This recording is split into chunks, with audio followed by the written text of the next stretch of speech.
Hello everyone, I hope you are well. My name is Nick and it's time for a bit of a roundup on the channel where traditionally we look at the games we review the last couple of weeks or month and try and put them in a top 6. Now because so much is going up on the channel recently and a lot of quality games, it gets trickier and trickier.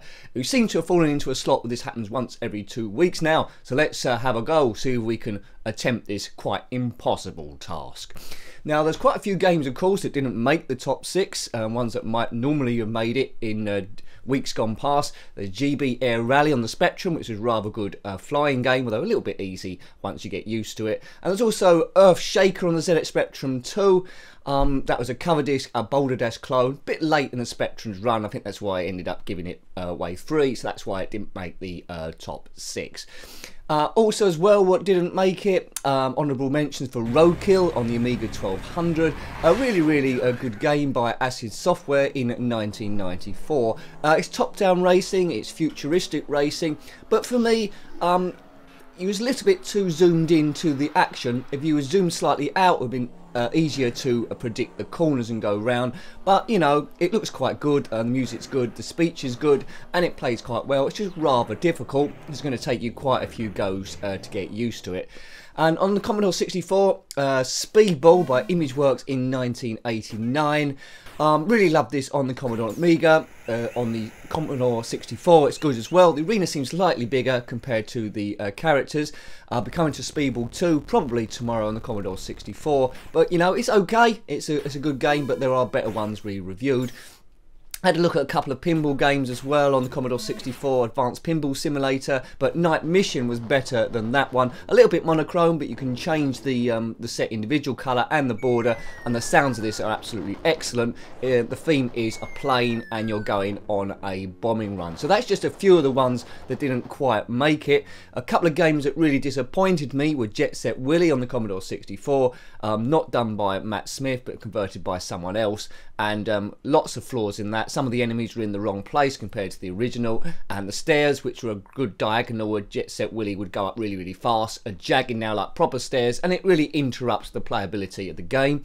And another one on the Commodore Amiga was Chaos Engine 2, which I really, I can't stress too many reallys, was impressed by the original game, and Chaos 2, I think they was just run out of time, or they was going on to other projects on other systems, a bit Matt Brothers, and that was really poor. But before we come to the top 6, I will have a look, explain to you the PC remakes we had a look at, which are absolutely fantastic, talking about Jet Set Willy. Andy Noble did both of these in 2004. We started having a look at Manic Miner. And what's good about both of these remakes that he did, he didn't just try and reinvent the wheel, he used the original game as a template, it seems, and overlaid graphics on top, and there's really good music in this as well. All 20 levels of Manic Miner are represented there. It captures the gameplay really well of the original, much like previous remakes we've looked at for Attic Attack and so forth, and you know, really good colourful game. And he also did Jet Set Willy in the same time frame. Impressive. You can change the music, the characters there. I really like the adventure music that you could choose, and I think every three or four screens it will change to a different musical piece, a different classical piece. Again, he's overlaid the original graphics. It plays homage to the original. It doesn't feel like a different game. It's still flip screen. It's not scrolling like the terrible Amiga version was. And I think they're free to download on the Retrospect website, so have a Google of that, put Retrospect Manic Miner or PC Remake Jet Set Willy by Andy Noble, and brilliant, and I'm pleased to give a shout out to him for those great games. Of course, we're going through Season 7 of the Pinball Arcade, covering one table a week.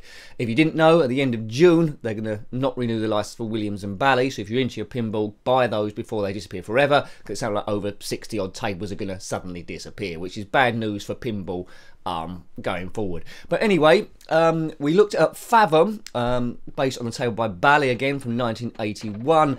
It's a really cool moody underwater theme from the early 80s, so it's not too many thrills with this one, but I really like the comic artwork. You're on an adventure, there's multi-ball there and all the normal things, and a really nice moody table. I really enjoyed this one, but there are better ones within Season 7. And I think this next table is going to be I think probably the highlight of the whole thing. It's got the Ghostbusters music, so I was a little bit worried about copyright, but it was in a sort of like short loop, so we're okay. Anyway, Ghostbusters based on the real life table by Stern in 2016. These were both converted by Farsight Studios in 2017/18. You know, so it's one of the most modern tables that Farsight have converted, and I think going forward they are going to focus more on the Stern tables because they have that license. But Ghostbusters, I love the film. It's based on the original from 1984 and not the reboot later with an all-female cast. So you've got Ray Stantz, Peter Venkman, Egon Spengler, Winston Zeddemore, and all your usual characters. The Stay Puft Marshmallow Man is in the top right. Lots of different modes, which I didn't activate too many while playing this, but I feel like I want to keep playing and playing it. Sigourney Weaver is there on the bottom left of the table as when she was overtaken by the mighty Zuul. There is no Dana, only Zuul. Yeah, really good two tables there we covered, so we'll be going forward to them until we've exhausted Season 7 completely. Right, so this is going to be a bit longer than usual, this one. But anyway, now finally, we've come to the top 6. My favourite top 6 games in the 2-week period. You might disagree with this, you might have a completely different top 6, and it's very likely because of the amount of quality games we have looked at. So let me know what your thoughts are below. If you have a top 6 or even what your favourite one was, then there we go. So in 6th place, I put Super Cycle on the Commodore 64, published by Epix in 1986. A really fast game. It reminds me a little bit of Pit Stop 2, which we reviewed a couple of weeks ago. My favourite games going back, although I haven't played them on the Commodore 64 yet, are Super Hang-On and Enduro Racer, but I'm told the conversions on the Commodore 64 aren't too great with this one. Really fast, handles well, feels a bit slippery first of all, but will reward practice like a lot of the cool games. As I say, very close to Pit Stops 2 in my mind. Now in 5th place we've got a game which I didn't give a very good review first of all, but it turns out I made a bit of a boo-boo by playing the wrong level because of the version I played. Check out my last vlog about that. But in 5th place we put Lode Runner on the ZX Spectrum 48K, published by Software Projects in 1984, so the same sort of time that they was releasing Jet Set Willy. It's a stickman game. Essentially, you are a galactic commando and you must get all the gold back for the human race that's been stolen by this bungling empire. Now you do this by going up and down ladders and collecting these gold rectangles. All the time there's 3 or 4 magenta coloured stickmen that are after you. You can dig holes in the floor, a bit like Panic, and then they'll fall down those that might save your life or to get past them. You can't stamp on them like you can do Space Panic, the arcade game, or all the other Panic conversions. But once I got used to it, it's really good. It is quite addictive as well. Once you've got the last gold bar, a ladder turns up, and you just go up that ladder, and then you're on the next stage. Loads really fast, but if you're going to download it for an emulator, make sure that you don't download the version I had originally, which downloads a very difficult level. The first level is quite easy, so if you've got the game, you downloaded it, and it's too difficult, the likelihood is you've got the wrong one. Okay, and in 4th place, Commodore 64 again, we put a classic game, Ghosts and Goblins by Elite Systems in 1986. Now this game is as hard as nails on any system I've ever played it, but we keep going back to it because it's so addictive. It's such a culture fest, this one. Based on your classic horror movies, you control Sir Arthur the Knight.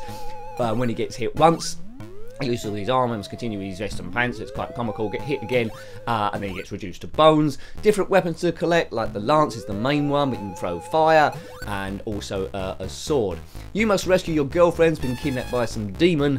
What are the chances of that happening? I got really far on the Commodore Amiga version. On this version, I struggled to get past stage 1. Did I get past stage 1? Well, have a look at that review, and then you'll find out. But a brilliant game, a fun game. I've told it's been remade on the Commodore 64, so well, I might have to have a look at the remake version. What do you think? So in 6th place we put Super Cycle on the Commodore 64, published by Epix in 1986. In 5th place Lode Runner on the ZX Spectrum by Software Project in 1984, so I did revisit that after my botched review. And in 4th place Ghosts and Goblins on the Commodore 64, a cool platform game by Elite Systems in 1986, which is one of the all-time classic arcade games and converted well to the Commodore 64. So what does that leave for the top 3 then? Well, I suppose I'm going to have to tell you we're zipping along at lightning speed. In 3rd place, a bit of a surprise to me this one, a game I really enjoyed, which was completely off my radar previously. It was Xeno on the ZX Spectrum 48K, published by A&F Software in 1986. Quite a simple game. a little bit like air hockey from the arcades, but it's futuristic. Maybe pre-speedball. Essentially you control, it's like a sports game. You must score more goals than your computer opponent or human opponent if they are there, and you do this by hitting a puck across the ice. It might be frozen methane. Essentially you've got a counter, you must angle it on a limited amount of time, then launch your counter to hit the ball into the goal. You can change the difficulty level on this. You've only got 9 seconds to do it, or 2 seconds before the computer gets involved, and it's absolutely hectic. One criticism of the game is it's just a single game you can play each time. There's no options for leagues and cups, so if it gets remade on the Spectrum Next at any point, I'd love them to put that in. But you know, to look at, first of all, if you're just watching it, it doesn't seem like much, but if you play it and you get the right difficulty level compared to how good you are at the game, it's really, really addictive. So check that one out, Xeno. In second place, a racing game, Commodore 64 Grand Prix Circuit by Accolade in 1988. Now, I'm a big fan of Accolade. First come across them on the Commodore Amiga games, of course, with Test Drive and Test Drive 2. And later on, as a kid growing up, I did find out about Grand Prix Circuit. Loved it on the Commodore Amiga. Played it a bit on the Spectrum, was bitterly disappointed, so I was a bit worried about other 8-bit versions, but this 8-bit version on the Commodore 64 is absolutely fantastic. It moves fast, overtaking is a little bit dodgy, but there's 8 tracks around the world to race against, qualify and race, difficulty levels, manual and automatic gears, and the graphics are quite good too. I've been really impressed with these Commodore 64 games where the graphics, although they're lesser than the Commodore Amiga, they seem to have got a lot closer than I thought was even possible. So second place of Grand Prix Circuit, a really good game. If you're into Commodore 64 gaming or racing gaming, then check that one out. So what have we had in first place? What's battered everything else into submission? Well, some people might say it's not the most exciting game in the world, but I think it's coded absolutely brilliantly. It's Jimmy White's Whirlwind Snooker, so yes, he's won the championship at last, by Virgin Games in 1991. It's based on the game of snooker, which you obviously knew. Now, there's a lot of games converted on the Amiga of snooker. Some are good, some are not so good, some are absolutely terrible. It's not the easiest thing to do, but this is absolutely fantastic. It's 3D, it's got realistic physics, I should say. If you don't talk the cue, you will miss cue. You can do rebounds. There's different opponents you can play. I tried to play Tom, who's on the easiest, but even he seemed quite good. It remembers your high breaks. It's an absolutely superb game. Now, there's another game similar to this, which uses the same engine, called Arch McLean's Pool, which I'm tempted to have a look at, and might have a look at that quite soon. So, Jimmy White's Whirlwind Snooker by Virgin Games in 1991. So, in third place was Xeno on the ZX Spectrum by A&F Software in 1986. In second place, Grand Prix Circuit on the Commodore 64 by Accolade in 1988. And number one, top of the shop this time, I put Jimmy White's Whirlwind Snooker by Virgin Games in 1991. So thank you for watching all those videos, or if there's one that you've missed, go back and have a look at that if you're interested in the game. If you've got a different order, put them below, or if you've got a different number one at least, then put that as well. I mean, it may be that you might put Earthshaker, which I didn't even include in the top 6, as your number one, and that's what makes it fun, discussing retro gaming fun and getting different opinions and all that stuff. So thanks again, and until next time, take great care of yourself, and a very fond goodbye. Goodbye.